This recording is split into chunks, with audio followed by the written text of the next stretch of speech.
Welcome to Musings on Mysteries in the Mythical Matrix. Ladies and gentlemen, mystery seekers, musers, conspiracy theorists, interdimensional philosophers, seekers of truth, comparative mythology enthusiasts, and last, but certainly not least, all of you that desperately cling to your confirmation bias.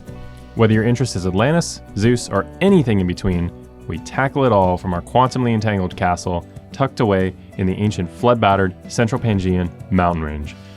We're a podcast dedicated to exploring the ancient, mysterious, and unknown with logic and reason, where we also theorize the fourth dimension exists and is the spiritual. The only trigger warning for this episode is a logical conversation. So if applying the Socratic method on fringe topics is disturbing to you, turn off the podcast now. I love how you went from like, I'm so nervous to do a podcast to now, I want to help out with the intro. I want to do it. Yeah, see, it's not that bad once you actually do it a couple times. Just the first time or two is a little intimidating, but... Nah, I'm good. Okay. All right, so psychology fact, what do you got for us before I start rattling off stuff about the episode? Yes, sir. So we've got an interesting one, actually, and it applies to us for our first date. So when someone is discussing topics that they're passionate about, they actually appear more attractive. And this is because they show more passion and energy. They have a confidence boost. And then there's the intellectual appeal to it as well. Yeah, that they are smarter. This is how I won you over on our first date pretty much, because I just ranted about Myers-Briggs for like an hour and brought a little notebook and everything, and you thought that was so cute. So. It was very cute. Fun fact, you actually typed my Myers-Briggs before we ever met in person. Yeah, I typed your Myers-Briggs. I guessed it accurately based off of your dating profile of like a short bio and 3 pictures. So yeah, at the time... A little weird. A little creepy. A little weird at the time. A little creepy, but, you know, you're just that smart. Yeah, and then you, like, stopped responding. So you were very attractive to me. Yeah, you stopped responding to me after that, and I'm like, I guess I scared her off. I was a little too strong, so I just, like, kind of gave up, and then, like, I got off the dating app, and then, like, you got off the dating app, and then we both got back on, like, months later. And then we rematched, and I was like, hey, I know what not to do, is to mention that I know her Myers-Briggs in the opening line. And you forgot we had even talked, so. Yeah. Anyway, a little backstory to our romance there.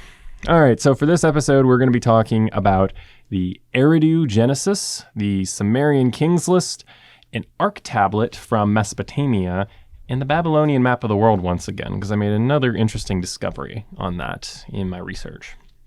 So we're going to talk about some comparative mythology with Genesis, the Enuma Elish, Gilgamesh, and Atrahasis as we continue along. We're going to dig into some of the mysteries around the reign lengths from the Sumerian King List. I keep getting that wrong. And we're also going to talk about a map that might pinpoint where Noah's Ark is. Ooh. So. Very interesting. Yeah, a lot of interesting stuff here.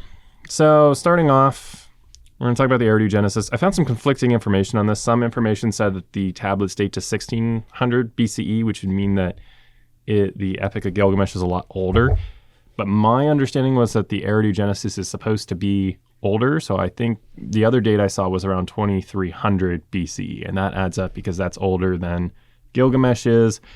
I think that's older than Atrahasis as well. And then I think that's older than the Enuma Elish. So that should put that at being the oldest one. So that one sounds right to me, but do your own research. There's your homework. For the listeners or for me to fact check you? Oh, the listeners, not for you. Don't worry, you're good. Okay. Yeah. I wasn't going to anyways. Wow, rude. All right. Okay, so I guess before I get too much into this will kind of follow the same format in general that we usually do. So we're going to start off with just kind of the groundwork of it. I'm going to run through the Eridu Genesis. It's actually pretty short in of itself. So that should probably be done in the first 20 minutes or so. And then we're going to talk about the Sumerian King List. And then we're going to talk about the other things.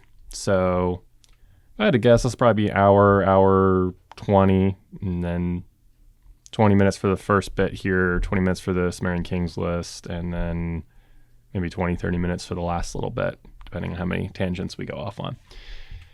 Okay, so let's see. So this is the quote-unquote Sumerian version of the flood story. So supposedly, I was doing some research. I don't think that they actually used Sumerian to describe themselves. They refer to themselves as the black-headed people. Now, that's like talking about the color of their hair, like they had dark hair. So that's how they're describing themselves, and that's actually mentioned in the Eridu Genesis. And I forget what exactly the what the Akkadian or whatever is. It's like Saraguga or something like that. So that they don't refer to themselves as Sumerians specifically. So that's just kind of a cool side piece to keep in mind. Do you know why they call themselves that instead of just Sumerians? Sumerian was a recent invention that's not from ancient times, is at least my understanding. I think the term Sumerian was invented in the 1800s or slightly before. Okay. So that's why, because that's what they were originally called, and academics just kind of made up their own thing to call them. Okay. Any other questions? No, I mean, Okay. I just looked it up, and it was like a way to distinguish themselves from neighboring people as well. So still like the same purpose, but... Okay, fair enough. So the Eridu Genesis, as it's often called, it's not always called that, as I found out with one of my other books that I just got looking more into Mesopotamian literature. I got one and it said the flood. And I'm like, oh, cool. Is there another flood story? And I was reading through it and I'm like, wait, this is the Eridu Genesis. I just read this. So That's ultimate goals right there, to just know that you've already read that. Yeah, didn't say the Eridu Genesis on it. And I'm just like reading through it. It's talking about Ziusudra. It's talking about, the flood. It has the same excerpts, because the Eridu Genesis is very incomplete. And I'm like, wait, I've heard this before. I know this. It's like, man, I got so excited when that book came too, because like I'm about to dive into some more stuff, prepping for like future episodes as well. And so I'm about to dive even deeper into Mesopotamian mythology and literature. And I got excited and I'm like, man, I'm such a nerd. You are, but yeah. So the Eridu Genesis doesn't exactly come from Eridu specifically. It's actually found in Nippur, and it came from there in 1893, was translated in 1912. So that's actually a pretty decent turnover time for getting a translation of it. So why it comes is from Nippur, or however you want to say that, I guess Nippur is right, is that Nippur is like the academic hub, if you will, of the Mesopotamian region. So there's a ton of academic literature documents that have been found in Nippur because they just like had a library there. They were more focused on that than a lot of the other city-states. So they collected, my understanding, my guess, is that they collected literature from the other regions to, add to it. Okay, let's see here. So interesting thing as we talk about the Eridu Genesis is that Eridu is both referenced as a pre-flood and post-flood city. So this gets interesting because you also see this kind of same pattern in the Bible in a sense, where in the Garden of Eden, the Garden of Eden's location is given with like the Tigris and the Euphrates, but most would understand this, from a Genesis, literal 6-day perspective, that these are pre-flood rivers and that the post-flood would have drastically changed these rivers. So, did you have something you were wanting to add? I just saw in your notes that it's a surprise tool to help us later. Don't spoil my script. Jeez. That's why I was laughing, like trying to hold back my laughter. Okay, yes, but for this, I do have the note that, hey, remember that Eridu is both a pre- and post-flood city. It's a surprise tool that will indeed help us later. So, there's a reason I'm doing the Eridu Genesis and the Sumerian King List together. Mm-hmm. There is relevance for it. So the general structure of the Eridu Genesis, it follows Atrahasis fairly close, at least from the fragments that we have. You have humanity's creation, the world's creation, then you have a flood, and then you have the divine gift of kingship and eternal life given to Ziusudra in this case, who is Atrahasis, Utnapishtim, Noah, whatever name you really want to give the guy. So I'll hit legal disclaimer real quick here.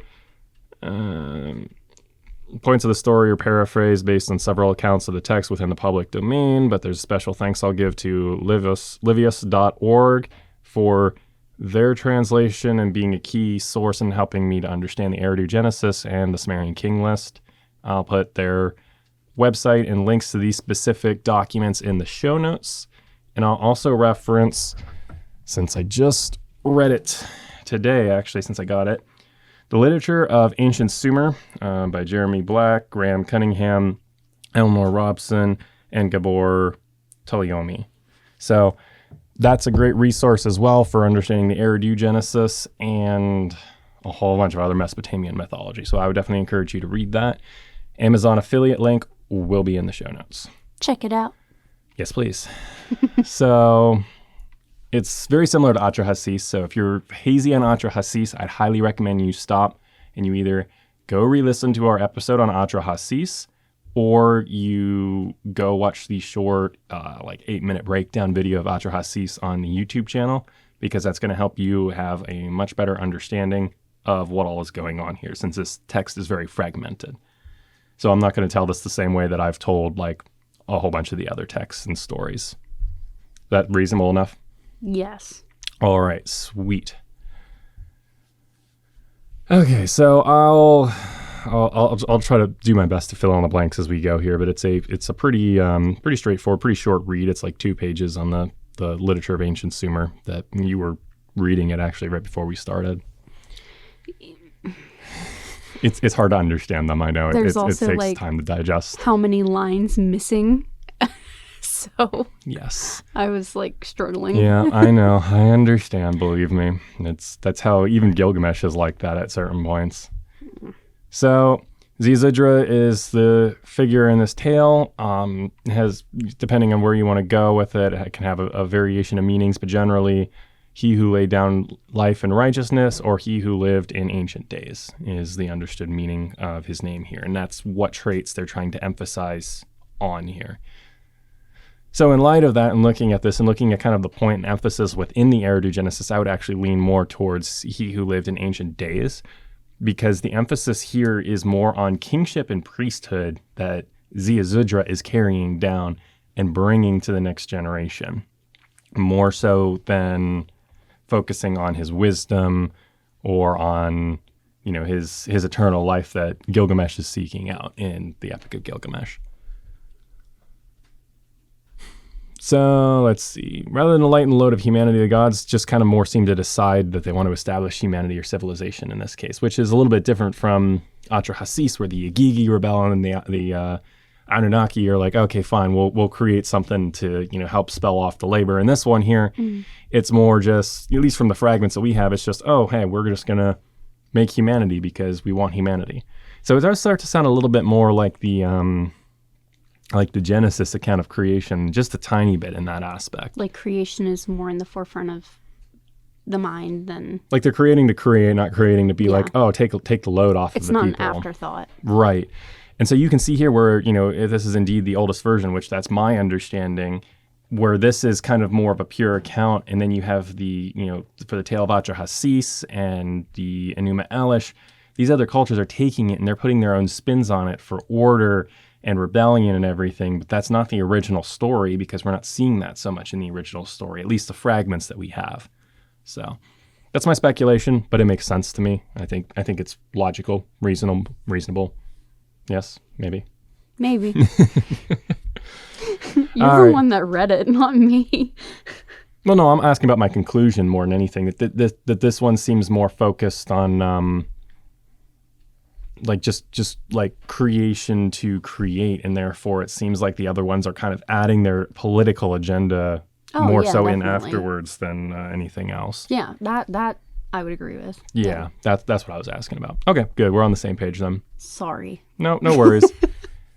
So yeah, again, they refer to them as the black-headed people. It does reference that the animals get created as well in this account. I don't believe it references that in the Tale of Atrahasis, but it's been a while since I read that, since I'm prepping so much else. So could be wrong there. But that was an interesting distinction where it sounded a little bit more like the Genesis account, where four-legged beasts and all these things are being created, and then humanity gets created. And it's like, okay, yeah, this sounds more like the Bible versus like humanity. You are to take the load off of the Igigi. Do you mean more like the order of things, just like that the four-legged? Just more like the sound of it, like just the way, like the themes seem to be more in alignment than anything. Okay. Okay. So there's 5 key cities that are established after creation. And this kind of seems like more of the intent of the gods creating, where they establish Eridu, Bad Tibera, Larak, Sipar, and Surapak. So keep this, I know those are a lot of names I just rattled off there, but just keep that general principle in mind for the Sumerian King List. Again, it's a surprise tool that'll help us later. Just you wait. All right. I have no idea, so. Yeah, fair enough. I've not told you, so. You have not. So my goal is here, we're going to go a little long. We're going to finish this up, and then we'll take a ad pause. So the gods basically decide for some reason, again, we can kind of infer based on Genesis and Atrahasis, humanity probably becomes too loud or does something that the gods don't want. We're not told really so much in the Eridu Genesis, but the gods decide to get rid of humanity with a flood. So all the gods get together, they put their hands on each other's throats and swear an oath. I believe it's by Anu and Enlil, could be wrong on that, but the higher deities in the pantheon, that they are going to send a flood and that they are not going to tell any of humanity.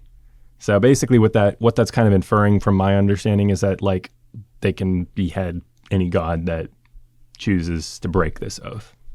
That's kind of the intent of it. So then, horrified look on your face.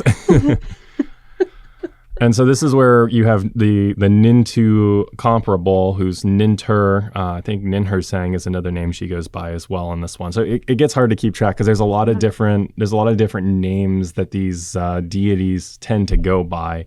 But she actually weeps for her creation before the flood is even sent in this account, versus like after, where she's more distressed. I think that was Atrahasis, where she's more distressed.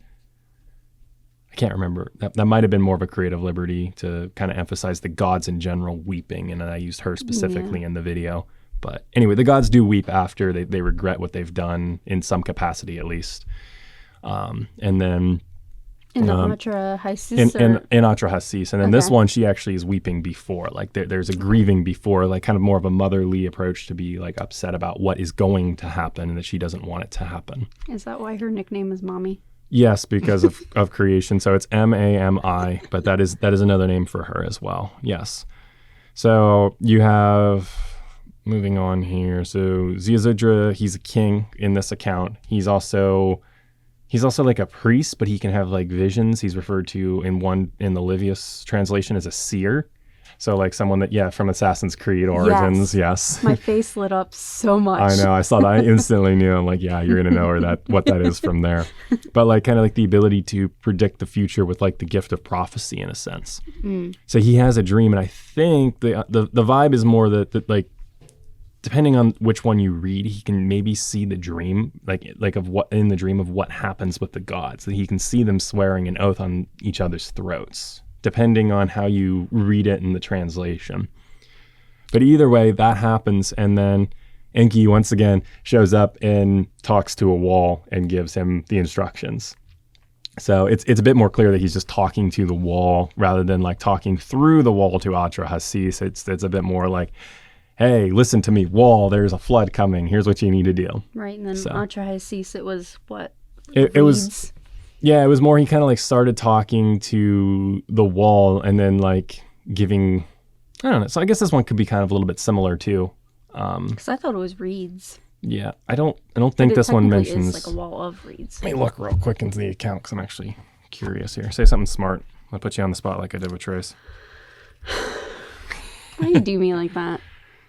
I was talking about in school today, the best therapy for older adults.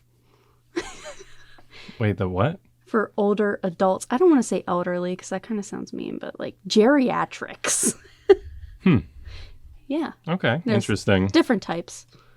But like existential, reminiscence, all that good stuff. Yeah, so I'm looking at the literature of ancient Sumer here. It doesn't seem like there's any direct addressing of Ziusudra. It's more just talking to the wall, specifically side wall in this translation, and telling what's about to come. So there might be addressing of Ziusudra in this account directly, but we just don't have it because it's a very fragmented text. So, sorry, did you have more you wanted to say about your geriatrics or whatever? It's just the different types of therapy. You put me on the spot. Gotta do that. Had to do it to him. If we have any older listeners, sorry. Being mean to him. Being mean to some of our listeners. I have to kick you off the show. All right, so in this account, we're almost through this here, and then we'll hit the comparative mythology after the break. So 7 days and 7 nights, flood happens, same as Atrahasis. And then the gods see that Ziusudra survives, and they give him eternal life. They send him specifically to this place that's known as Dilmun, and later supposedly Bahrain, which is I think it's like an island off of the coast of Saudi Arabia. There's actually another speculation I saw from it's another book, Genesis decodes the Sumerian King List. The author there, her name's Eve, I don't remember the last name, but I'll put that in the show notes as well, the book. She speculates it actually is more China that Noah goes and retires to, which I also think is a little interesting. For Bahrain, you were, what'd you say? Saudi Arabia? Yeah, off the coast of Saudi Arabia. Yeah. I mean, it says located in Persian Gulf, Arabian Peninsula, and then it says Saudi Arabia, so you're good. Okay. North of Qatar. Okay. So on the right track. Yes. 'Cause I did not write all this down in my notes. I should have probably taken a little bit better of notes. But it is interesting because this does connect the idea of Gilgamesh traveling to the ends of the earth a little bit here, where, Ziusudra retires somewhere else. So then Gilgamesh has to go find him. So it does set the stage for these other mythology accounts that we know pretty well. Any final thoughts you want to interject before we take a break and then do comparative analysis? I am good. All right, we will be right back.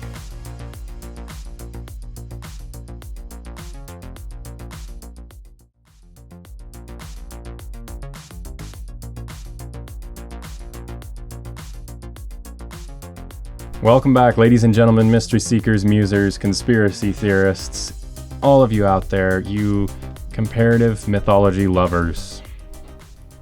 Hello. I was going to say something else, and just nothing else came to mind. I don't know. Just I'm off my game tonight, too. I don't think you are. Well, thanks. I appreciate it.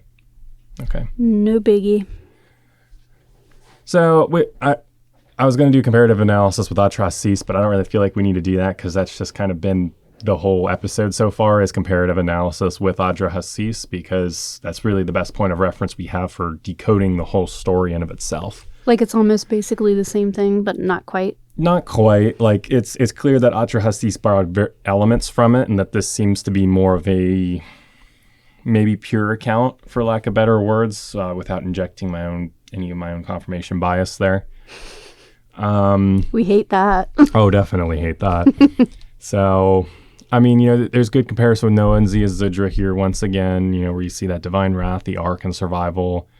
You see the Ziusudra gets immortality at the end, which is something that's not addressed in the Bible, versus like Noah is given the sign of the rainbow. That's not referenced here. So you see a lot of differences. And then the flood is, I believe, 150 days in Genesis, just for the flood waters to begin to recede and to stop, coming, like attacking the earth, basically. And here it's only 7 days and 7 nights. So the flood also, it's Ziusudra releases like birds to check the waters, and that's found in Genesis as well. Oh, is that something you looked up? Yeah. Okay, cool. Like I just found that, so I may be wrong, but I mean... No, that sounds right from my reading. I think I just kind of glazed over that aspect. But yeah, no, that's actually a good point. So you do see similarities to the biblical account. And scholars will point to this and be like, oh, hey, look, this is very similar to the biblical account, therefore one copied the other. But it just like blows my mind how close-minded that a lot of these academics do seem to be with the idea that there could be like an original flood that these all are just referring to, like a common source. What do you think? Yeah, I mean, I think that they try to push a mainstream idea, or like their own ideas. And I also had another like comparative between the Eridu Genesis and Genesis Bible, Genesis. Okay. But there's also a covenant as well. The promise not to send another flood. Yeah. And then they actually give like Ziazidra eternal life, and then that's the sign of the rainbow. So yeah, no, good catch. So academics will also theorize that this story contributes to the Egyptian flood myth, because the Egyptians have a flood story that we'll get to at some point down the road.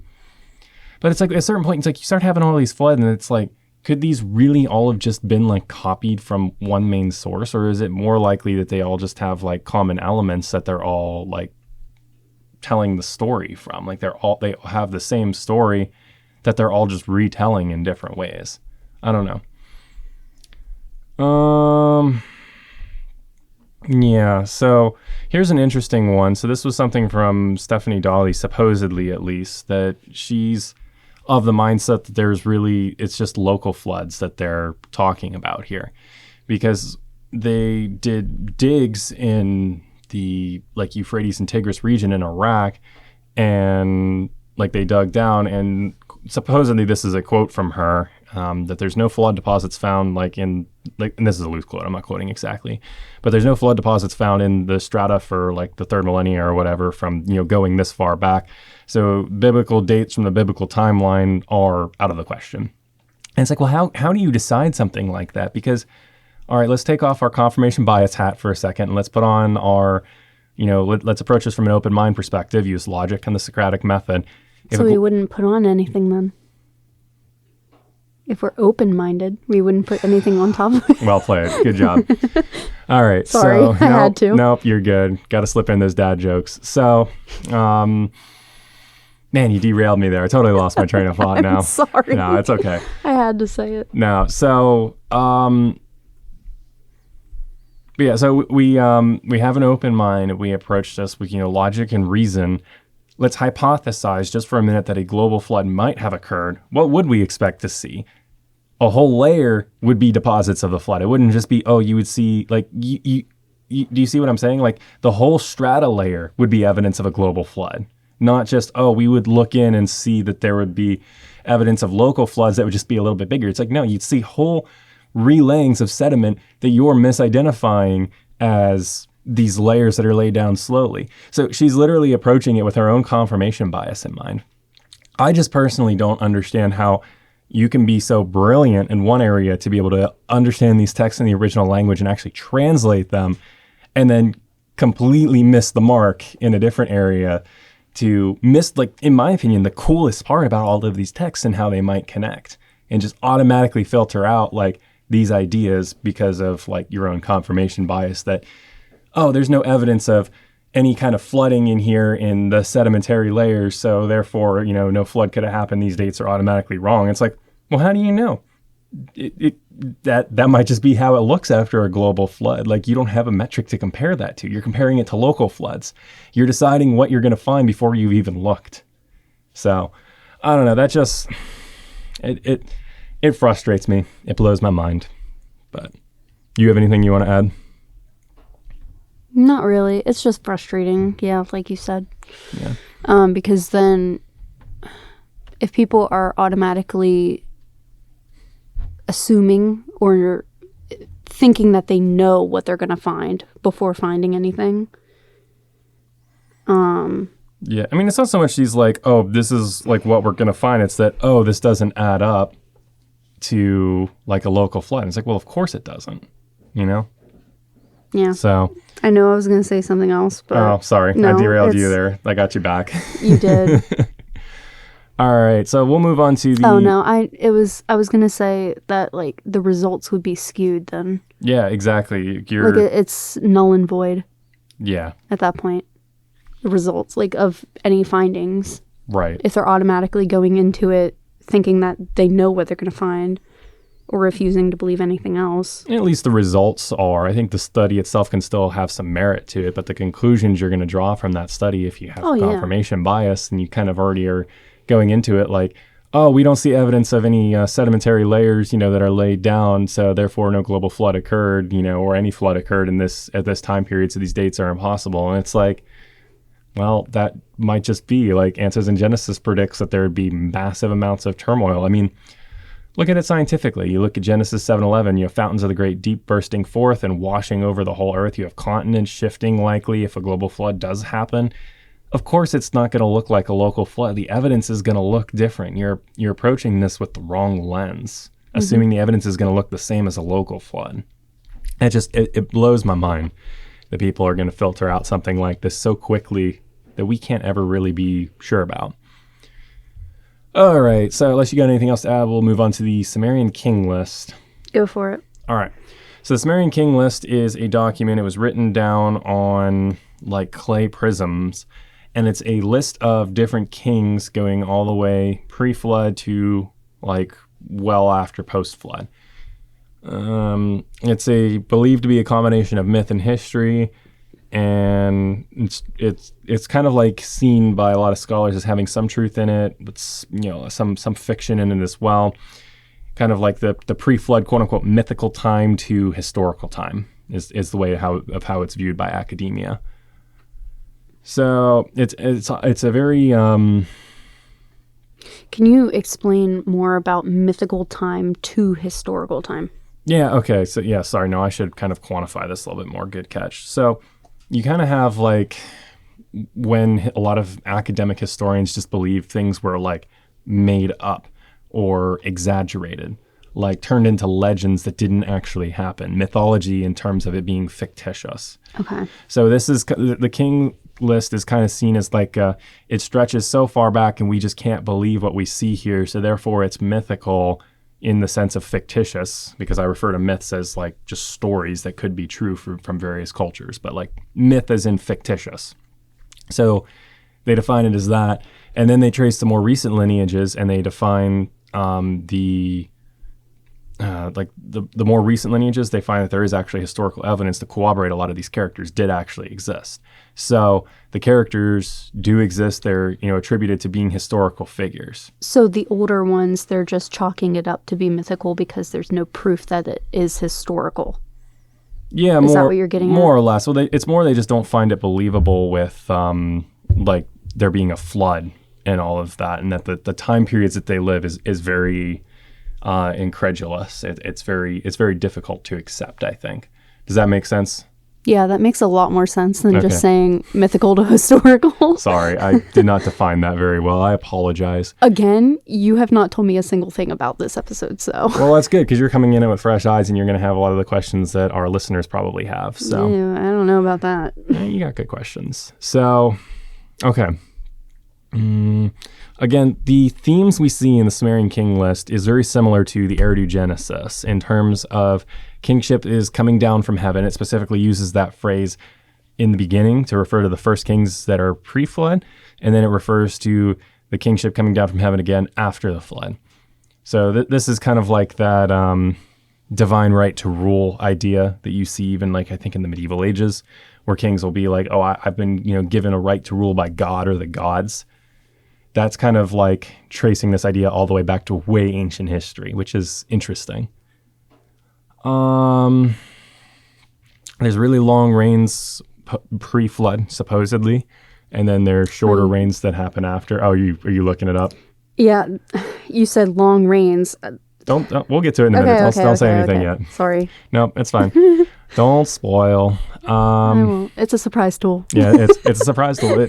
That's actually what the surprise tool is for. So, oh, is it? Yeah, it is. Hey. So it's interesting though, because you got to think about like they talk about the kingship descending from heaven. So what do you think about how that phrase means how they viewed their kings? Like that, whenever they're referring to their kings, they always preface it with, and then the kingship descended from heaven, and then here's your lineage.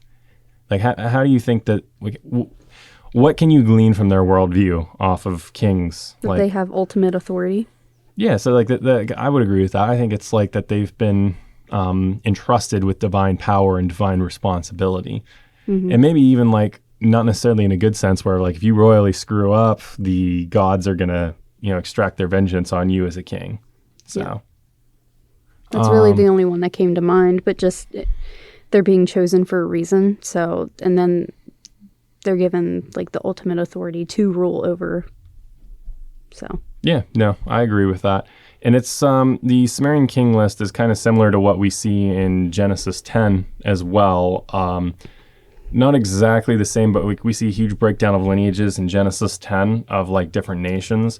And we see something like that with the Sumerian King List as well, where there's a breakdown of a lot of different rulers of a lot of different cities in whichever nation is in power at that time. We've been running a little bit. We're going to take a pause. We'll be right back.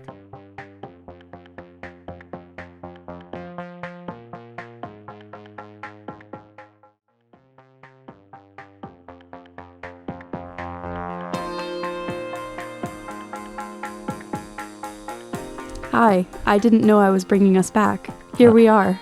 I love putting co-hosts on the spot. It's just very entertaining to me. So you had something that you looked up that you wanted to talk about. It's not even just co-hosts. You like putting me as your wife on the spot. True. Anytime you get the chance. I do the same thing to Trace. I do the same thing with pretty much everyone that co-hosts with me, unless they're like more of a guest status. It's like a rite of passage. So you won't do this to Phil? No, nah.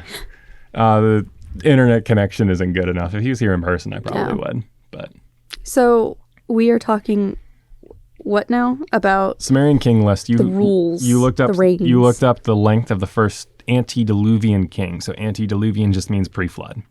I do not know how to pronounce his name. Do your best. Alalim. Alolium, probably. Alulim. Alalim. Okay, Alolium. Alalim. I don't know. So, But apparently his reign lasted 28,800 years, give or take. So this is interesting because I did a lot of research on this. I actually got a whole book to break this down and prep for it all. And the book, again, I'll put it in the show notes. It's Genesis Decodes the Sumerian King List. So if you're interested in purchasing it, that'll be in the show notes. Go through our Amazon affiliate link. But the author talks about how the word used is like sar to describe the years. Like that's like kind of their symbol for number of the years. And it's interpreted as years to be that 28,000 whatever, 800 that you rattled off. 28,800. Yeah. But another way to read this is you could actually read it as 3,600 days per sar, not like years. So this is where it can get a little bit tricky because actually the Chaldeans, excuse me, she quotes this in her book, but she talks about how they interpret, what was it? They have like stars and stuff, and they'll use SAR as days, as 3,600 days, not years. But they'll say years. No, they'll say days, but it's the same. It's the same annotation, SAR. It's the exact same annotation for it. So this is where that's a nightmare. Yeah. So it's like our same word for day. It's like the Hebrew word for day, yom. It all depends on the context of which you're finding it in some degree or another. So it just gets interesting here because then, if you have 3,600 days being referenced here as a SAR instead of like a very long period of years, this goes down to like 8-year reign or 10-year reign for these two, like first two antediluvian kings. So it makes it much more reasonable, right, than being something incredibly, weird and far-fetched. So that one, that book is a very interesting, very dense read. She makes a lot of assumptions in there in the book. What? Did you say who she was? Yeah, the book's actually right next to you on the right there. It's Eve something. It's the one underneath the Atlantis book. Yeah, that one. This? Yeah, just pass that to me. I'll just read off. I apologize for the crashing. No, it's fine. If you hear it. Eve Engelbright, so Genesis Solves Sumerian King List. This book will be in the show notes. This is a very dense read. It was a lot of information. She makes a lot of assumptions, some of which I agree with, some of which I'm not quite sure on, or that I might have contentions with, and some that I just flat out don't know about because it's just so dense. This is definitely a book to wrap my mind around. I would have to read this entire thing like probably 3 or 4 times. It has pictures. It does have pictures, but it's good information. Like, don't get me wrong. It's good information about a way to synergize these two texts with comparative mythology, but it is a dense read. So that being said, she's the one that I want to credit for that idea, which I think is an important thing to keep in mind when you're looking at the Sumerian King List, is that we don't really know for sure, how they meant this. If they mean this as, 3,600 days as a SAR, or if they mean it as, as 3,600 years. Like, there are a number of different ways to look at SAR and understand it. And I'm more on her page with this and her side with this, that there is a precedent for, with the Chaldeans, to understand the region using this character, this word, to mean days and not years.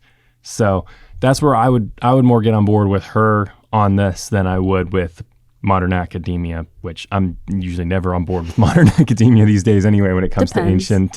It does depend. I would agree with them that Billy Carson is wrong. That would be one of the few points. How is our boy Billy doing? Probably not too good after Westhoff destroyed his reputation a little bit there. His I wouldn't say reputation. Wes handled it very well. Heard anything? Oh yeah, he still posts stuff, but my word. Wes kind of debunked Billy. So okay, let's transition here a little bit. So the Sumerian King List is a very interesting document. It's read.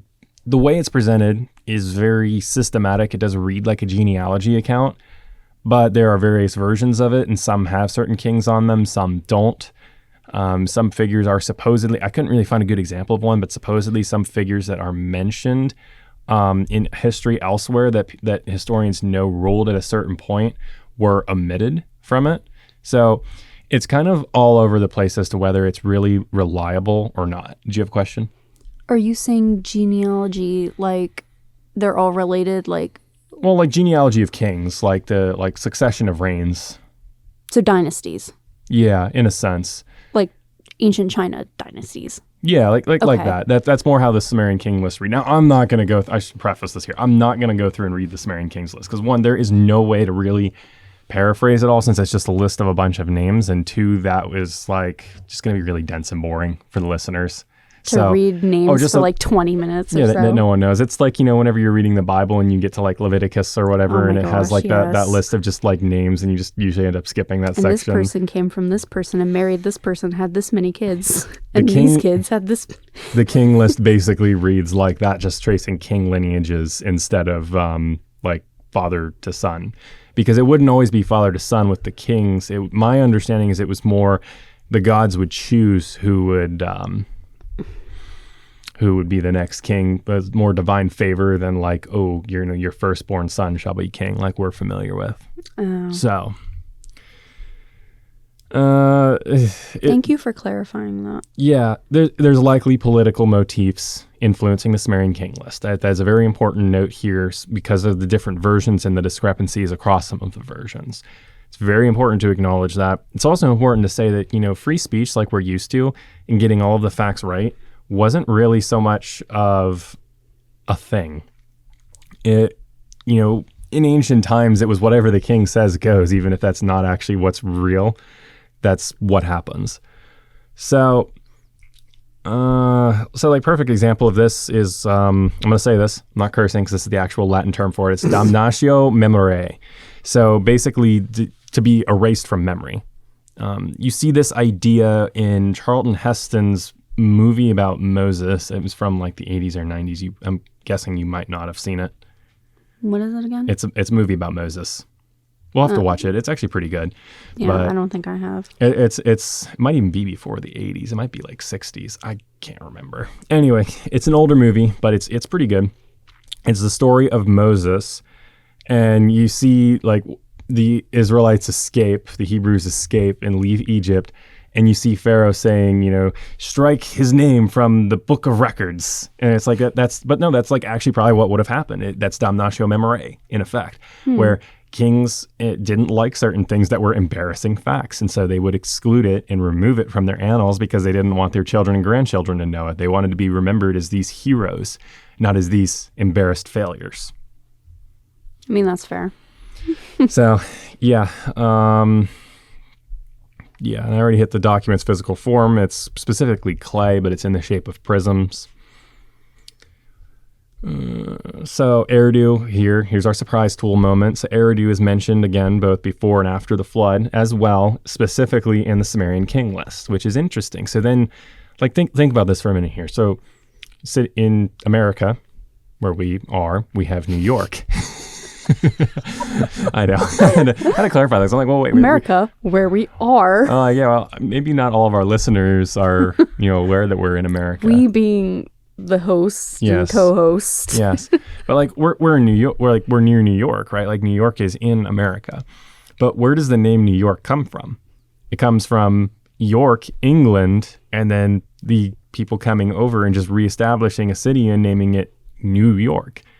So taking names from pre-flood cities and giving them, or post-flood, taking a post-flood city and giving it a pre-flood name is not defiant of human nature in any way, shape, or form. Again, this could also be political motifs playing in here where the politics of, hey, I want to establish Eridu in these other cities as being prominent cities. The perfect way to do that is to claim them as pre-flood cities. So it could just be strictly political motif as well. Or the flood that they're referring to could be a large local flood. It gets so hazy to actually decipher what all is going on here. Already referenced the antediluvian kings. Gilgamesh appears on the Sumerian King List for Uruk. And so that's actually really cool here. Another fun tie-in. So let's see. It references Gilgamesh, whose father was an invisible being, the lord of Kulaba, ruled for 126 years, and that's from livius.org. So yes, he is mentioned as the ruler of Uruk, but I think it is interesting that his father is defined as an invisible being. What do you think about that? Don't look at my notes. Come up with your own ideas. I wasn't really reading it. I was you're just spacing staring out. Okay. I was just staring into space. Invisible being? Yeah, his father, Gilgamesh, whose father was an invisible being. It's interesting. I do not know enough about this, but like, if you want to take on a poetic, like, figurative sense, you could just say that he wasn't as involved, but I'm probably wrong on that. That's an interesting way to read it. It's a good thought. I'm probably wrong. Well, there's no way to really confirm or deny because this is just so ancient. But invisible. But what this is likely referring to is how Gilgamesh is defined as 2/3 God.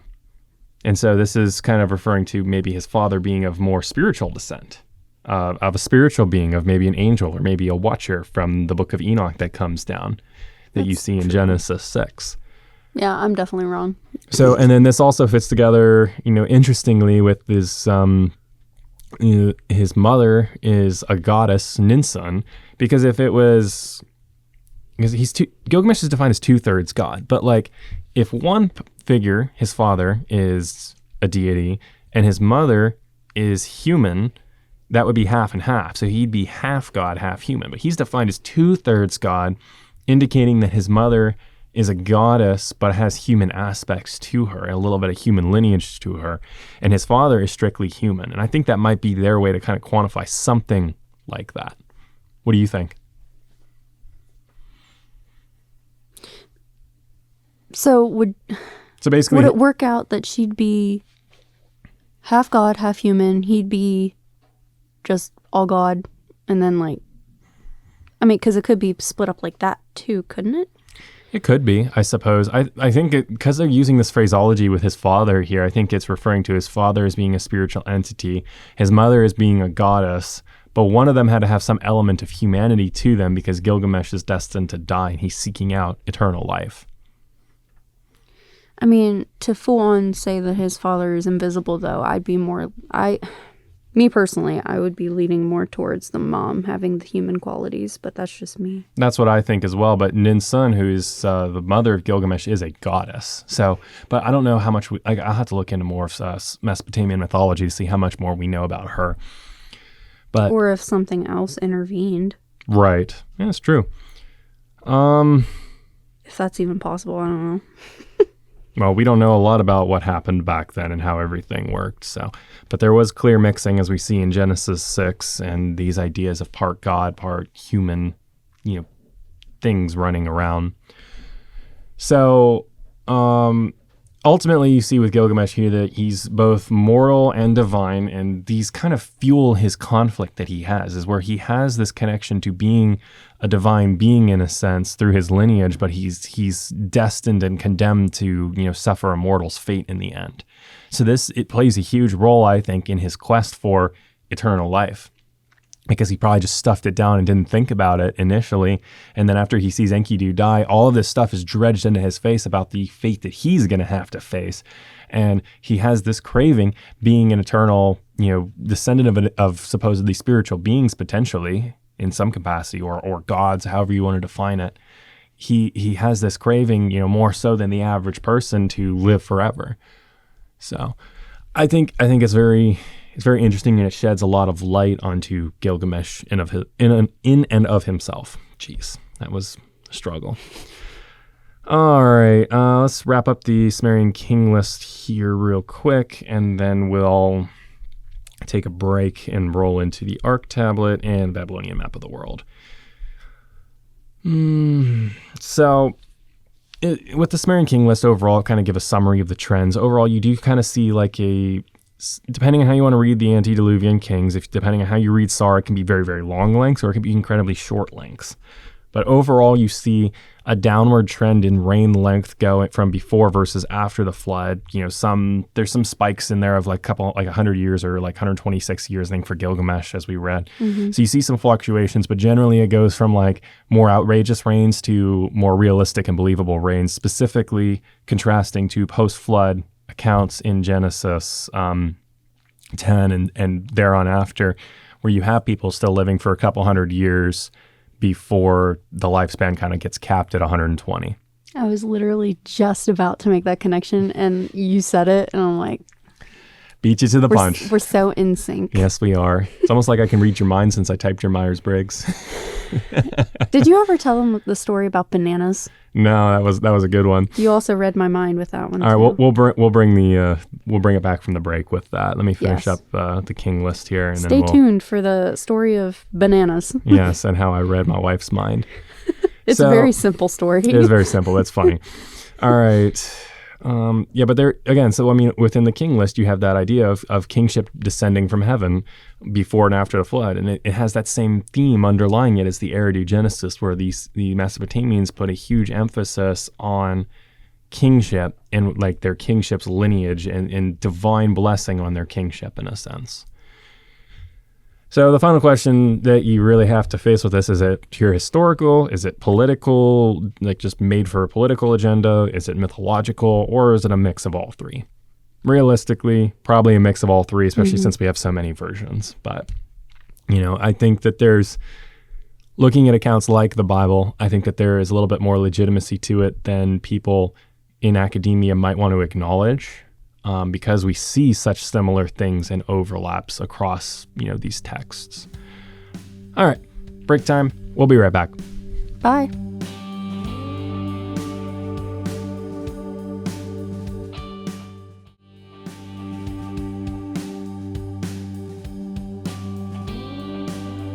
So back when my wife and I were still dating, we were sitting together, and we were joking about like how I was able to like read your mind or something like that, probably in relation to how we first started talking like on like online dating and how I guessed how I guessed your type.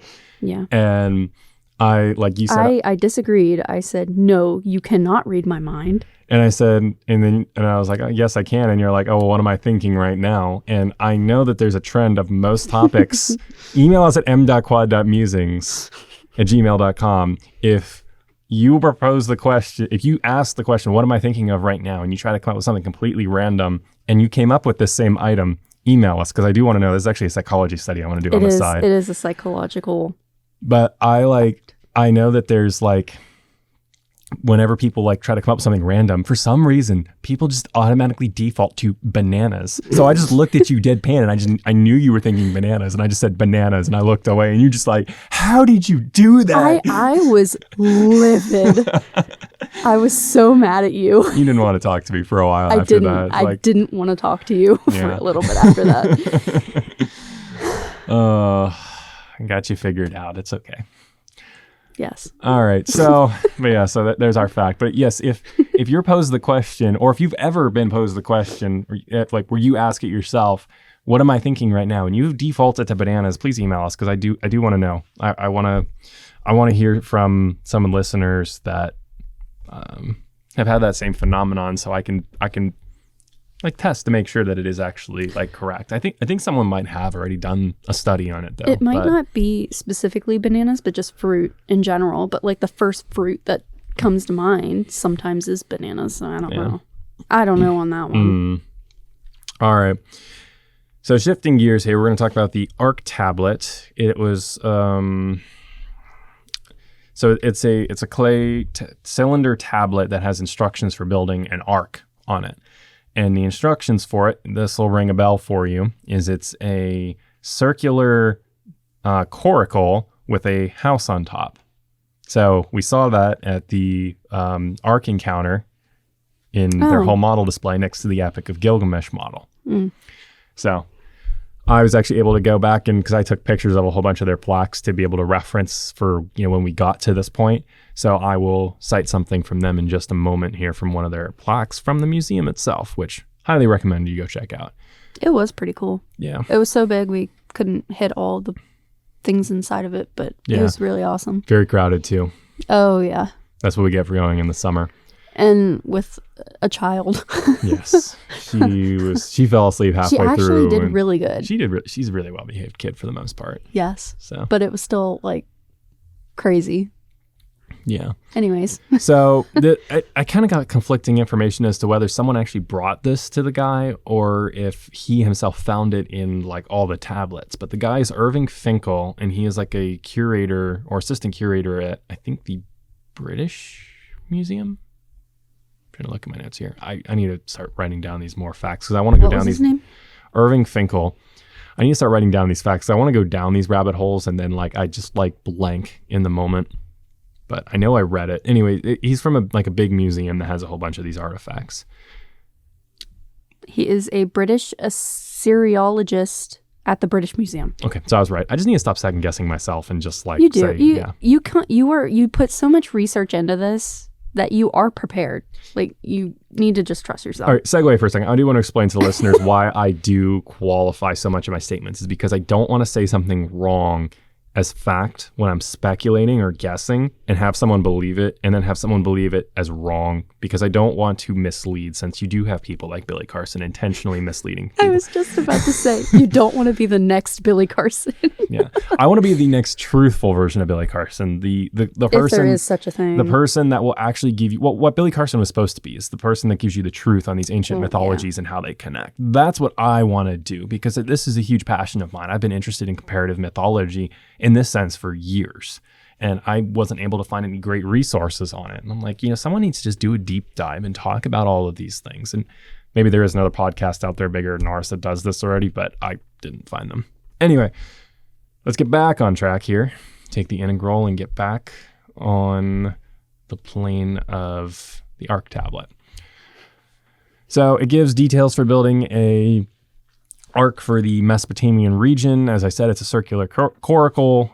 It gives details for the dimensions and materials to be used. It gives let's see. So this is from historyofinformation.com, quoting the British Museum blog. I'll put the link in the show notes for this as well. I have a lot of homework to do as I'm uploading. Using quantities of palm fiber rope, wooden ribs, and bathfuls of hot bitumen to construct the ark. So bitumen is like tar or asphalt. It's like a sealant to make it waterproof. So this is interesting. Then Answers in Genesis addresses this vessel because this is supposed to be the original instructions for Noah to build the ark, but this wouldn't have quite worked according to Answers in Genesis. I'm quoting from the plaque now in the museum, so I highly recommend. They have a whole comparative mythology section for all their floods. Highly recommend you go check this out. The sides are too short to prevent waves from washing over and sinking the boat. Reeds and rope would not be strong enough to support the massive structure and pressure of the waves. So basically, this vessel would just get crushed to pieces by the waves. So then the question becomes why does this document even exist? Is this just someone trying to replicate what they think that the flood instructions were like? Was this someone trying to promote a political agenda of their flood story being the truth? Was this the ancient Billy Carson, making up evidence to support their idea, even though it doesn't actually work? I don't know. But, you are faced with, that challenge. And Answers in Genesis, they have like a TV as well that plays like all the different vessels, like all the key different vessels anyway, going up against a tumultuous sea. And it shows that, most of them just can't handle it, that they just get smashed to pieces. I mean, think about the cube. Yeah, from Gilgamesh. That one's a fun over. one. It's like a washing spin cycle for Yes. 7 days. No, thank you. All the animal poop flying in your face from that. That would be that'd be a crappy time, pun intended. Oh my. Oh, and then there was so I was looking up Irving Finkel a little bit to do some more research on him. According to archaeology.fandom.com, he actually relies on higher criticism, which is what's been debunked for like 50 years now, nearly 50 years. It's the idea that the Genesis was a copy specifically from the Babylonian exile time. And the findings debunked this was found by Gabriel Barkay. He had a kid on the dig named Nathan, and Nathan found this chamber that had scripture on it that predated the Babylonian exile from the Pentateuch. I know that's a lot. Quick question. Yes? You said that was from a fandom site? Yes. So fan-based? Yeah. A fan wrote that? Yes, but this is what he supposedly said, or that he adheres to, is higher criticism. It was a very short bio. This is one of like the only things about him that was mentioned on this site. So I'm not pulling from like a 50-page article from a nerd this guy. I'm just thinking about, it's fandom, so obviously a fan wrote it, so it's obviously already I mean, it could be wrong. It could be wrong, but I don't know. I just want to point that out, and it's interesting. So maybe he doesn't actually believe this, but it's being one of the few things that was put on there about him. It might have even been a quote from him, actually. I can't remember. But it's just, it's frustrating to me because you have all these academics that are out of touch because they want to push their agenda instead of like looking at the evidence and the facts. And the facts often say a different thing than what agenda they're wanting to push. So let's see. It's an interesting idea to look at like Ziazidra and the instructions for this ark and Noah and the implications this has on like the evolution of flood myths and how much it changes from, a barge-shaped vessel that you see in Genesis to a cube in Gilgamesh to a circular boat in this Ark Tablet. And then you have, a slew of other things all across mythologies. It's just very interesting that, how much it changes. But I guess this is good evidence of like the telephone game, like you talked about on a previous episode, that every single time you're passing something down, it gets changed a little bit more each time. You also have to think about all the similarities between each different story or account. So why are the ark descriptions and everything so different? That is true. If there's so many similarities with other things, like why is the ark description the thing that's different? Like vastly different. So not just a little bit off. So I actually have a theory on this. So we'll circle back to Timaeus because Atlantis. Of course. Because all roads lead to Atlantis, at least with us here on Musings on Mysteries in the Mythical Matrix. But talking about the account of Atlantis, the priests that are telling Solon about the destruction of Atlantis and the destruction of ancient Greece mention that the Greeks only have record of one flood, but in fact, there were many floods that happened. So you've got to wonder, did someone maybe build some kind of a coracle like this? And these are the instructions to build it that maybe they made in case like, hey, in case there's another flood, do this. Someone did it and maybe it worked, but it was like one of the local floods for the Euphrates and Tigris. One of those post-big flood floods. I don't know. But you are faced with an interesting challenge of like, this supposedly predates the Bible. So how do you quantify the two?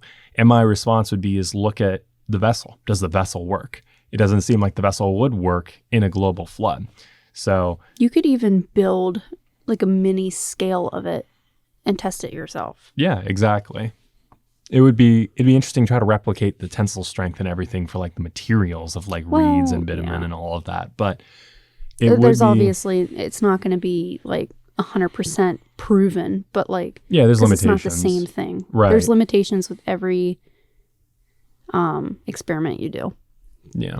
So, And so, I mean, of course, this is assuming, you're approaching from the perspective of a global flood actually having occurred. But, I mean, you look at these and at the very least, you have to say that there were some massive flood incidents that happened in the world, even if you don't want to chalk it up to a global flood.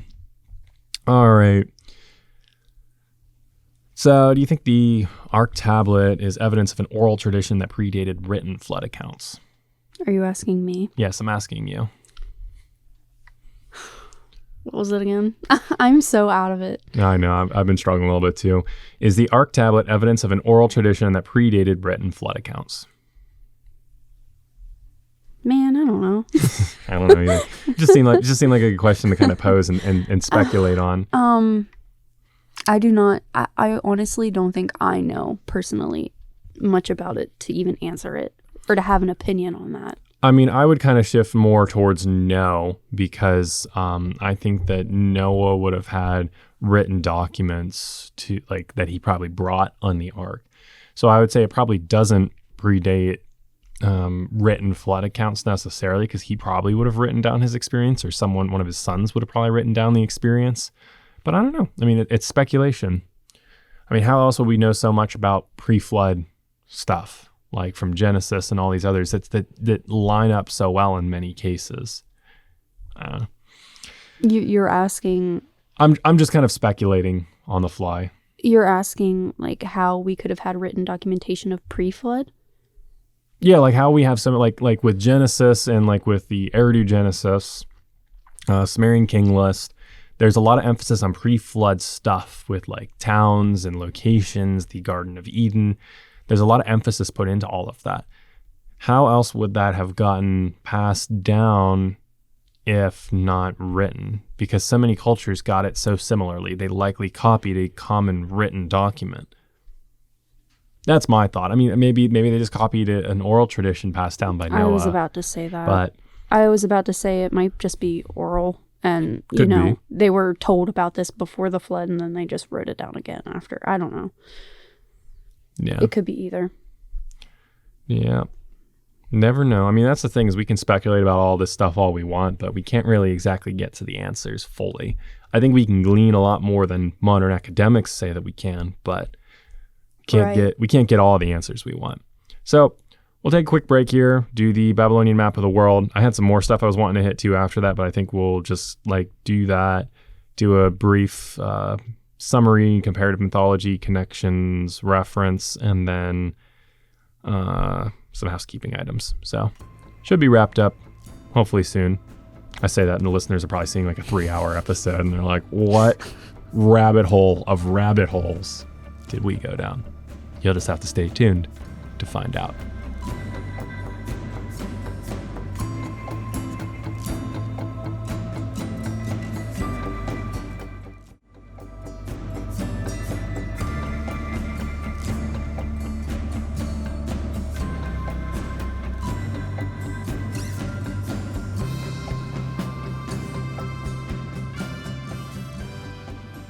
Comparative mythology enthusiasts, we are here for you on Musings on Mysteries in the Mythical Matrix. We are here and dedicated to bringing you the truth and digging deep into these ancient stories, connecting the interwoven web of a matrix underlying all of these ancient myths, picking out the common threads, the common themes. Ladies and gentlemen, I am back on my A game here with my epic returns. You came back with so much like big word vocabulary, and I'm like, I just finally got into the groove like an hour in. I'm like, I'm finally in the groove now. like, where was this type of Josiah? Like, where was this at? Yeah. I don't know. He's been You're sleeping. tired. He's been sleeping. I am tired. He's been sleeping all night and just finally woke up at 9:12 p.m. All right, anyways, I'll try to make this relatively quick, but also insightful. The Babylonian Map of the World, we discussed this in the Numa Elish episode 35. We talked about it's a clay tablet. I associated this to Zechariah Sitchin's seal and then corrected that with Atra Hassis. So just to refresh our listeners that are aware, if you're a new listener and this is your first episode, go check both of those out for a little bit more context. But so basically what it is, it's the oldest map of the world that we know of that exists. It's a Babylonian map. It's a clay tablet that shows a known world in a circle and then has different arrows pointing to things beyond the map. So on this is supposedly the word parasikutu. Let me try this again. Parasikutu? Sure, something like that.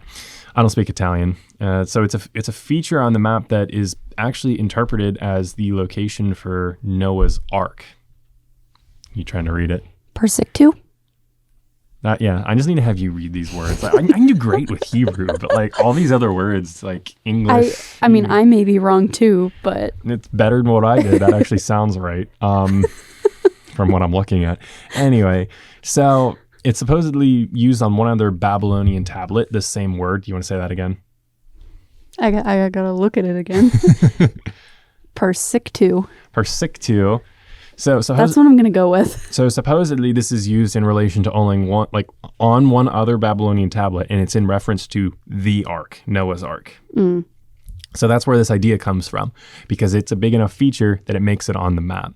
So this map actually depicts it from it's the Assyrian location for Ura. I'm gonna have you do that one. There you go. Do that one. This is not my night for foreign words. Urartu? Urartu. There you go. I don't know that one. Which is supposed to be the Assyrian equivalent of Ararat, which is where the Bible says that Noah's Ark comes to rest.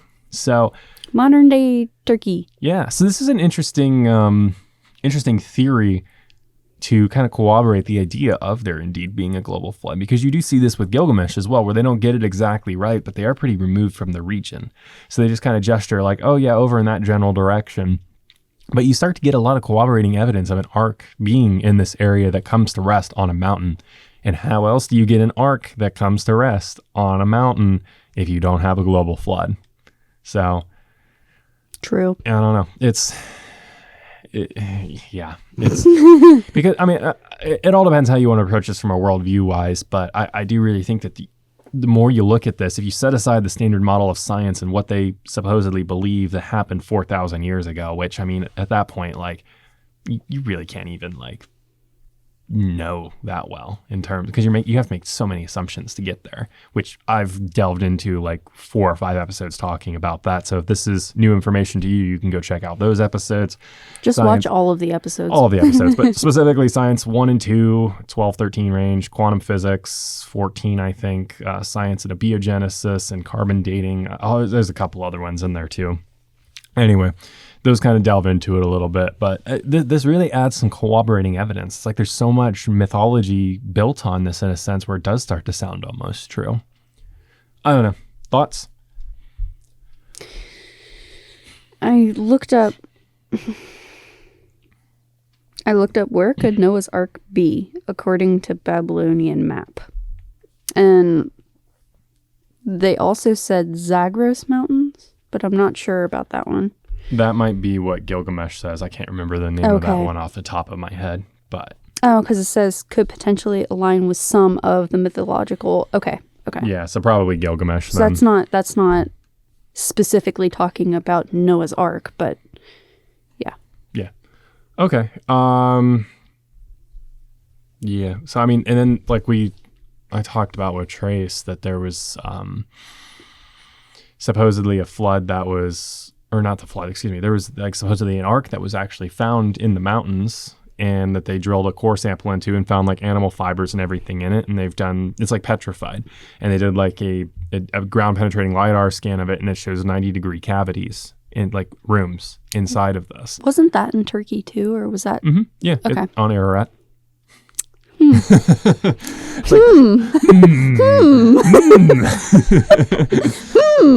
Starts to sound a little interesting here. Anyway, I'm not going to say anything because I'm not going to get accused of confirmation bias. It's where there's smoke. Anyway, you got to come to your own, look. All seriousness. You got to come to your own conclusions on this. I'm not going to tell you what to believe. I've stressed that since day one of the show. I am not here to demand people follow my worldview. I am an open-minded thinker. I like to approach these from a unique perspective, actually looking at what these texts say and being willing to give it a little bit more credence than the academics do. If that's something you're not comfortable with, then I guess you're probably just listening to us for entertainment and getting a good laugh out of this. But yeah. Also, side note, I am ethically bound to not tell you what to believe or think. So yeah, since she's studying to a master's in clinical mental health. Plus, if I wasn't doing that program, I still wouldn't care what you think. So, jeez. Well, I wouldn't. You know what I mean? Like, I wouldn't care regardless if they agree or disagree with me. That's what I mean. Well, ladies and gentlemen, mystery seekers, musers, I always care about you. I cannot speak for my wife on this instance. I'm studying to be a psychologist. I think I care. Okay, touche. About them. Touche. All right. But I'm not going to tell you what to believe or what not to believe. You've got to come to your own conclusions on this. I'm just here to present the evidence and to speculate and to point out these connections. That's where I'm interested in. To me, all of this makes sense. It points to a global flood, or at least a very, very big major flood happening, because you look at all these accounts and they start to have such common overlapping themes. And it's like, okay, you want to argue that the Hebrews, the Greeks, and the Egyptians somehow got this story from trade routes with the Mesopotamians and that they encoded it into all of their mythology. But then you also have this spanning to Norse myths and to the Aborigines in Australia. And then you have it spanning to South America. At a certain point, it's like, okay, they couldn't have spanned continents with this. The only way that they could have gotten these accounts is if they actually happened. Noah was the only survivor, and Noah passed it down to everyone, however you want to quantify Noah. Logically, it makes a lot of sense. And I'm more inclined to believe that there's truth in the mythology accounts than to trust science that is bound by its natural limitations and cannot go that far back in the past to actually give us concrete data on whether a flood could even actually be possible or not. So I can already hear the trolls typing, but there's not enough water to flood the world. And, yeah, okay. I think we already talked about that one. Go listen to the flood episodes. Email me. I think we did. Go listen to the flood episodes, breaking down the Genesis flood. I think I talked about that a bit in there. And then if you still have critiques on that, email them in. I will address those if there's questions on that. So, all right. Let's do kind of a summary here, take a look at everything. So comparative mythology and connections. So you see a lot of recurring motifs. You see divine wrath, and humanity kind of overreaches or annoys the gods or angers the gods or sins against God in some way or capacity. The flood is sent as a divine reset, and then order is restored by the god or gods, or however you define that. You see all of these kind of themes intertwined with Genesis, Gilgamesh, Atrahasis, Eridu Genesis, and you even see a little bit of it in the Enuma Elish as well. You see a lot of flood themes in particular from Atrahasis, Gilgamesh, Eridu Genesis, Biblical Genesis. You see themes of kingship and divine authority emphasized from the Enuma Elish. The Eridu Genesis kind of seems to have more of a theme of that, and then the Sumerian King List as well. And then you've also got the biblical connections to Noah, the genealogies, and how that ties into the Sumerian King List. So all of this really starts to intertwine a lot more than people realize. And then you have Sumerian King List also mentioning that a flood happened. You just got all of this stuff. Like why would they go to such troubles to delineate these things as definitive events that separate certain reigns if it didn't actually happen? I don't know. I said a lot. I know I said a lot. Sorry. I kind of I got in the mode again. I'm finally getting back to my old self. Yes. No, don't apologize for that. Yeah, I'm waking up a little bit. All right, so let's see here. I think we've already hit most of these other closeout points. Do these stories hint at literal events? I think that's the question you've got to come to terms with. Do they hint at literal events? Are they accounts of literal events? If so, how much truth is there? I think that the evidence is pretty clear and speaks for itself that there has to be something that happened for this to span continents, to span the world. But you have to come to that conclusion yourself. And, I'm not going to tell you to believe otherwise. I'm just here to lay out the evidence and to talk about what these stories say. I mean, I'm going back to Mount Ararat, and the Ark was actually found there. Well, supposedly. It hasn't officially been confirmed yet, but that there are people that would have strong evidence to say that there is an Ark in Ararat, which is really wild. I really want to go see that in Turkey, so we got to go at some point. But I mean, and then you got to think about too, does a local flood fit for all of these accounts? Like, does it really make sense? Maybe some of these are just a misunderstanding of local floods mixed up with the big flood. But a local flood just doesn't seem to synergize what all of these accounts are telling us, or even a series of local floods across continents. It still just doesn't seem to synergize that there's one survivor that has to load all the animals up into the ark. If there's people that are able to survive because it's local floods, why not just go somewhere else instead of building an ark? It takes more time to build an ark than it does to go somewhere else with animals. Animals are pretty intuitive too. They tend to know when things are happening in the world, and so they'll leave the area. Mm-hmm. Like I think if a tsunami is about to come, like animals generally tend to kind of sense it and leave early. Maybe I'm wrong on that, but like at least a lot of major calamities, they kind of seem to have an intuition. Well, there's a lot of different types of animals that know that there's storms coming. You have a lot of birds migrate. You have all sorts of different patterns. Yeah, and they can, for different species. And they can kind of pick up on these patterns. And so it's like, why would you go to all the trouble of saying that all these animals have to be loaded up on a boat for local floods? It doesn't make sense. At least not to me. But got a different opinion? Email it. I want to hear it. You almost have to assume like us, not the listener. I'm not going to tell them to assume anything. You know what they say about assuming. Don't do it. All right, go ahead.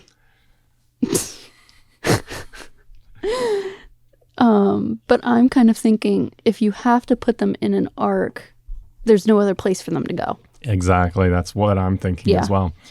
To put it more bluntly, there's no other place for them to go if they have to go into an ark because of, animals having a migration pattern or knowing when a storm is coming and they go somewhere else to shelter. It would be a pain in the butt too to try to get lions and predators and everything too, and then all the prey animals like goats and sheep and all of that, all onto an ark together. Just if they could go somewhere else, like that, it would be so much. And not to mention building the boat too. Like if they can go somewhere else, why wouldn't you go somewhere else as a person? Exactly. I don't know. That is the only logical conclusion when you're looking at these stories, is that they are indeed telling us about a global flood and not a local flood. Because even when you look at those like, because you pointed out a great point here, these mythology themes that bleed through these accounts, it doesn't make sense for it to be a local flood. Mm-hmm.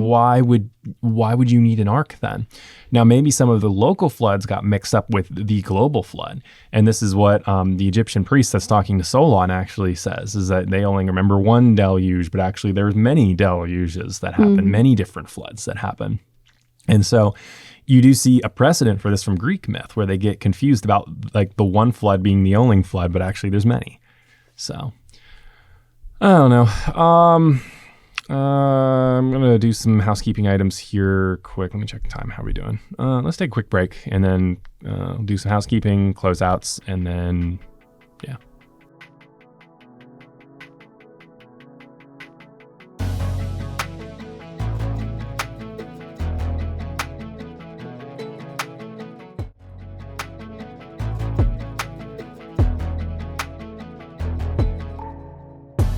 Hi.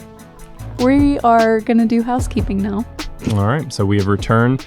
First thing, I was rereading the Atlantis story in Timaeus and Critias and realized I got something slightly mixed up, where I referenced like the Great Deluge as a singular event. It could be read that way, but it could also be read as the Great Deluge is what destroys Atlantis. But either way, the priest does tell Solon that there are multiple deluges that occur. So that was just kind of a slight clarification, because it had been a couple of years since I read that, and I don't know how I remembered that wrong, because that was such a pivotal detail in my mind, but got it slightly incorrect. Fact checkers have ruled this as partly false. Anyway, I don't know. No comment on that. It depends. It depends how you read it too, because you could read it as the Great Deluge of all, not referring to Atlantis. So it could be a distinct event, or it could be the same thing, and then there's just other floods that happen aside from Atlantis. So I just wanted to throw that clarification out there. Curious to get audience feedback here. For our comparative mythology analysis, do you like it during the story, as we've kind of done for this and Adrahasis? Do you like it after the story, for like what we did with the Enuma Elish and Gilgamesh? Do you think it just depends on like the format of it? Like, 'cause I know Eridu Genesis is a little bit harder to not do comparative mythology since it's such a partial story. But how do you want to hear these stories going forward? Do you want me to just tell the whole story and then do the analysis and recap of comparative mythology after? Or do you want to hear it as we go, or some mix? I really want to hear from the listeners on this. So if you made it this far, send us your thoughts. I have a thought. What's your thought? I feel like for me, it might be easier just to do the comparative after. That way you're hearing the whole story. Like for me personally, it would help not to get mixed up. Okay, but even then, I'm going to get mixed up a little bit. Okay. Just because it's a lot. I get it. It's a lot for me. Like when I read these the first time, sometimes it takes me like 2 or 3 reads just to get everything down. So I understand that. But yeah, it's dense material in some instances. That's why we got to have some fun episodes, like when we had Phil on last episode. That was good. Got to have a little bit of fun and talk a little bit conspiracy theories. We love Phil. Yeah, Phil's awesome. Love you, Phil. Hope you're listening. Let's see. Next big topic. So where are we going from here? Still got some Sumerian, Mesopotamian stories to get through. There's some... Going to dive into some stories, some hymnals, some philosophy, kind of dive into the Mesopotamian mind a little bit more to encapsulate the culture as a whole. And then we're going to do psychology episodes that you have for us. We'll have a couple other interesting episodes in there as well in between all of that. You told me the order of what we were doing that. Like, I think we're doing consciousness first for the psychology part. I need to try to get Isaiah on for that too, because I think he would have a lot to add to that conversation. He's so freaking smart. Yeah. It's unbelievable. He is. He's going to be on for the next episode. We're going to be talking about quantum stuff. Again, going down the quantum rabbit hole. That'll be the next episode. I'm probably not going to be on that one. That's okay. Yeah. That is not my strong suit. You think mythology is a mind bender, Mr. Seekers, Musers, Conspiracy Theorists? Tune into one of our quantum episodes where we quantumly transcend our own minds. Oh, man. But yeah, so kind of moving on from there, to help the podcast gain traction, I think I'm going to do Greek mythology next. Ooh, Wait, let me clarify. I think I'll do the Book of Enoch, and then we're going to go into Greek mythology. Because the Book of Enoch is going to tie into some stuff that we have upcoming around the time you're doing your episodes. We have some other stuff scheduled. And then I'm going to transition into Greek myth, I think, because that's going to be something that'll help us gain more of a listener base, hopefully. And then that kind of sets the stage. Because I don't want to delve into too niche myths, like too obscure of myths too quickly. I want to stay on track with stuff that's really going to catch the attention of a lot of people that are not familiar with our work yet. And then once we have a more solid fan base, we can kind of go off on these tangents a little bit more. But that's my thought. But if you do have a myth that you're really wanting to hear and you're a dedicated listener, email us at m.quad.musings@gmail.com, and that will have an effect on my final plan. So, all right. That being said, I can go to my cliche phrase because I feel like I've done a good job avoiding it for the whole episode. If you've listened this far, please tell someone else to listen to the podcast. If you have a friend that's a conspiracy theorist or a myth lover, someone that's, just logical but a little bit on the fringe, then this podcast might indeed be a good fit for them. So please send them to us, and maybe we'll build another fan off of your connection. And that definitely helps us continue producing content. You can also find our Buy Me a Cup of Coffee book link in the show notes, because I do regularly purchase books for the podcast to ensure that I am understanding these myths properly and that I'm getting a broad understanding of what online resources and hard copy resources say, so that we can bring you true, accurate representations of these stories as we are best able. Make sure you subscribe to us on YouTube. Give us likes on YouTube. That helps push the content out to more viewers. Leave a good review if you've made it this far and you appreciate the podcast on podcasting platforms. Instagram, TikTok, YouTube handle is all m.quad.musings. Facebook is Musings on Mysteries in the Mythical Matrix. Last but not least, I normally do this one first, so my notes are kind of jarbled here. You can send us an email at m.quad.musings@gmail.com. So, whether you've been listening on the earth, above the earth, or below the earth, in Sheol, we thank you for tuning in on this fine mythology enthusiast evening, and we hope you have a good rest of your night.